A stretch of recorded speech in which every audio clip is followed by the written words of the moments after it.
the mask of light, how our brightest selves concealed the deepest shadows.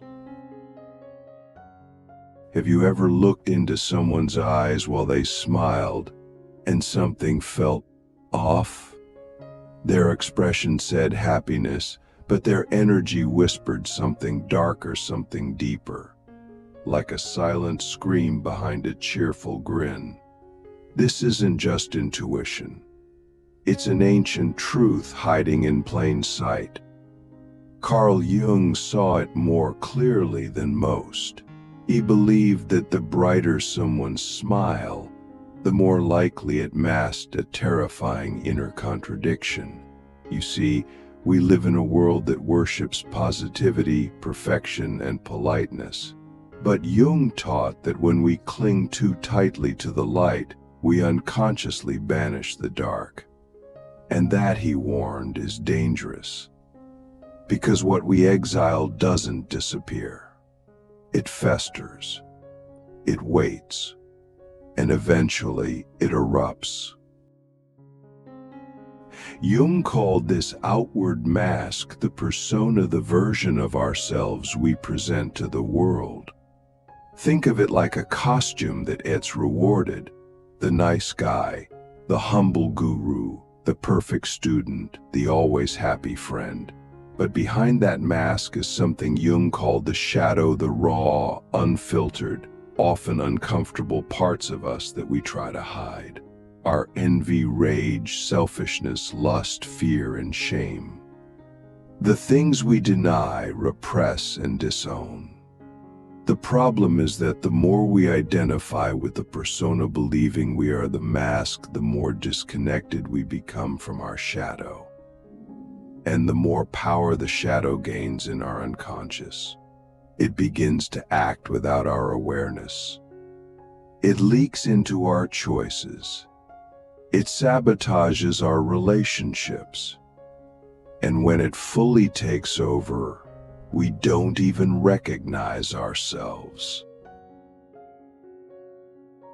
Click subscribe to this channel to get more profound insights.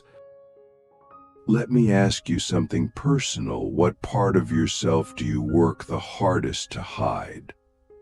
Is it your anger, your jealousy, your insecurity? Jung warned us that what we refuse to face in ourselves will eventually manifest outside of us, in our judgments, in our relationships, even in our so-called enemies. Think about the people you dislike the most. Why do they bother you so much? What if they reflect something you've denied in yourself? This is not an easy question, but it might be the most important one you'll ever ask. Because until we confront those hidden aspects, we are not free. We are not whole. We are merely actors in a play we didn't write, reading lines we didn't choose, while the real author, the shadow, pulls the strings from backstage. The greatest illusion of the modern world is that being positive is the same as being good. But Jung knew better. He saw what happens when people try to be saints while stuffing their sins into the cellar. He saw how people who preach love can secretly hate themselves. He saw how spiritual leaders, therapists, teachers, those who seem the most pure, can suddenly fall into scandal, addiction, or cruelty. Why? Because they ignored their own darkness. They thought they had transcended it. But you don't transcend the shadow by ignoring it. You integrate it. You understand it. You make peace with it. As Jung said, one does not become enlightened by imagining figures of light, but by making the darkness conscious. That quote should haunt us. Because it means that the path to wisdom does not lie in pretending to be perfect, but in embracing our imperfection with open eyes. So what do we do with this terrifying knowledge? Do we live in fear of our own darkness? No. We use it. We learn from it. We turn toward it with honesty and humility. The shadow is not your enemy. It's your teacher. It shows you where you've been wounded, where you've been dishonest, where you've been afraid to be real. And if you're brave enough to listen, it will guide you to your most authentic self. So let me ask you again, what smile are you wearing to hide your pain? What kindness are you performing to avoid your truth?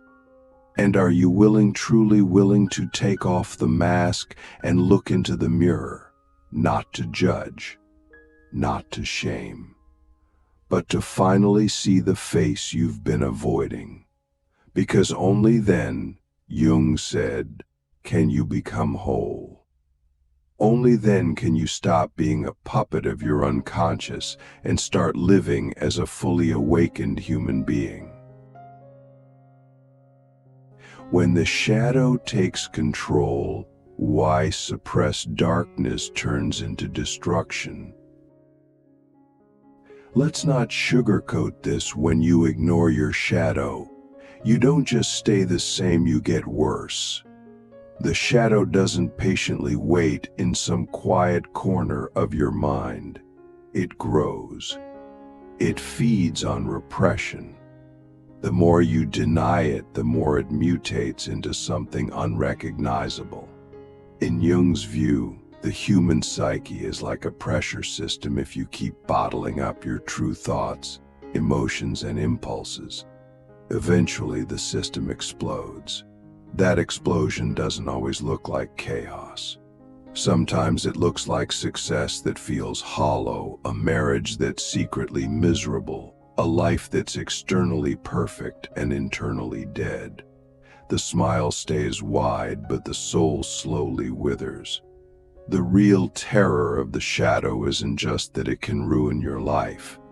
It's that it can run your life without your knowledge. You'll think you're making decisions, but it's the parts of you you've repressed that are really in charge. Let me ask you, have you ever found yourself doing something completely out of character? Saying something cruel and then immediately thinking, why did I say that? Or maybe sabotaging your own success, procrastinating on a dream, or staying in a toxic relationship long after you knew better. That's not just a bad habit. That's the shadow acting out. Jung said the shadow is a moral problem that challenges the whole ego personality. For no one can become conscious of the shadow without considerable moral effort. In other words, becoming aware of your shadow isn't just about psychology, it's about courage. It takes deep moral strength to admit, yes, I too am capable of hate. I too am capable of destruction. I too am not always who I pretend to be. But when we don't do this work, when we stay blind to our own shadow we project it onto others, we start seeing the enemy everywhere. The people we hate become scapegoats for our own denied traits.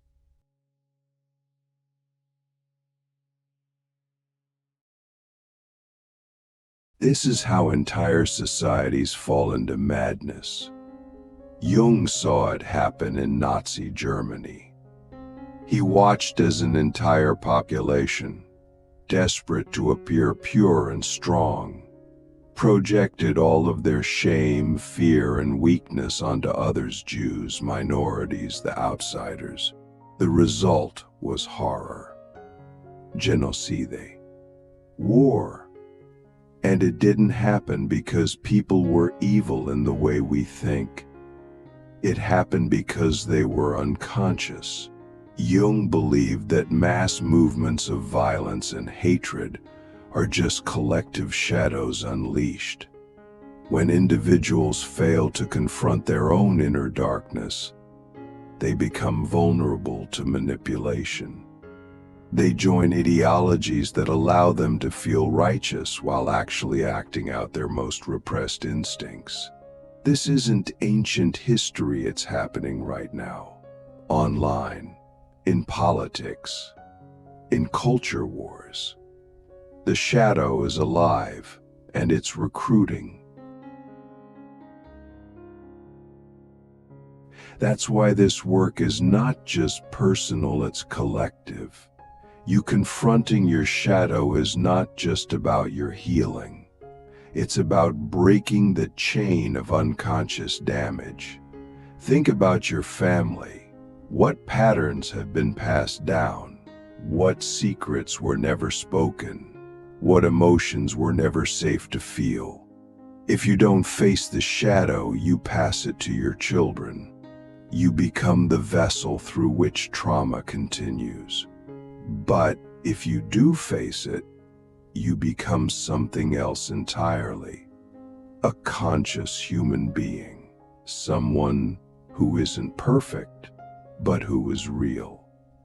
Someone who can feel anger without becoming violent, who can feel fear without becoming cruel, who can admit weakness without collapsing. Jung didn't ask us to be saints. He asked us to be whole. And wholeness includes both light and dark, joy and rage, love and shadow. So here's the question that might change your life. What is your shadow trying to tell you right now? What part of your story have you never told anyone, not because it's unimportant, but because it's too important to risk exposing? What emotion do you keep buried because you were taught it was ugly? The truth is, the shadow doesn't want to destroy you. It wants to be seen. It wants to be heard. When you finally listen, something miraculous happens. You stop living in fear of yourself. You stop needing to wear the mask. And you begin to realize that the smile that once hid your darkness can now become an expression of your wholeness. Not fake, not performative, but real, alive, human, and healing. Becoming whole, how embracing your shadow unlocks true freedom. So what does it actually mean to embrace the shadow? It doesn't mean giving in to every dark impulse or justifying harm.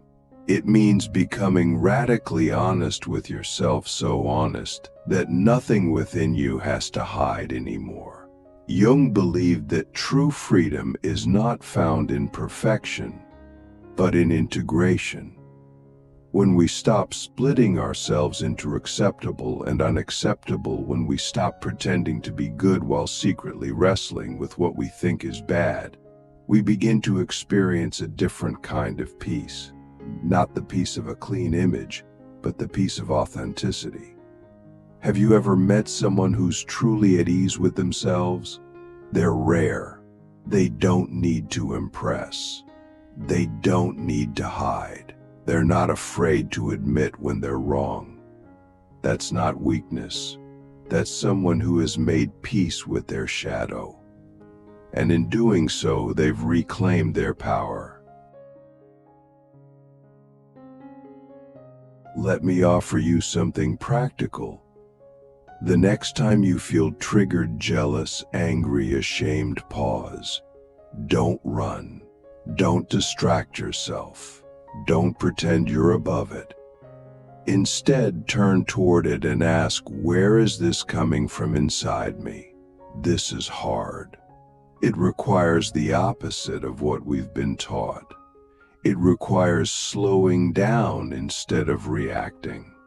It requires taking responsibility instead of projecting blame. But if you do it, if you truly listen to what your darkness is trying to say, you'll start to discover something shocking. Beneath every shadow is a part of you that once needed love but didn't get it. Anger often hides wounded boundaries. Jealousy hides unacknowledged longing. Shame hides unmet needs. And when you bring awareness to those parts, you can begin to heal not by repressing them, but by integrating them. You become less reactive, less afraid, and more whole. So here we are, at the end of this journey, but really this is just the beginning. Because Jung's most terrifying warning was not meant to scare us, it was meant to wake us up. The smile that hides darkness is not evil.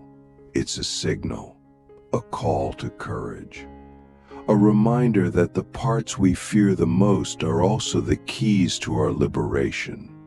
You were never meant to be perfect. You were meant to be whole. And wholeness means claiming everything inside you, the light, the dark, the broken, the beautiful. So I'll leave you with one final question. Are you willing to meet the part of you you've spent your whole life avoiding? Because if you are, that's where your real life begins.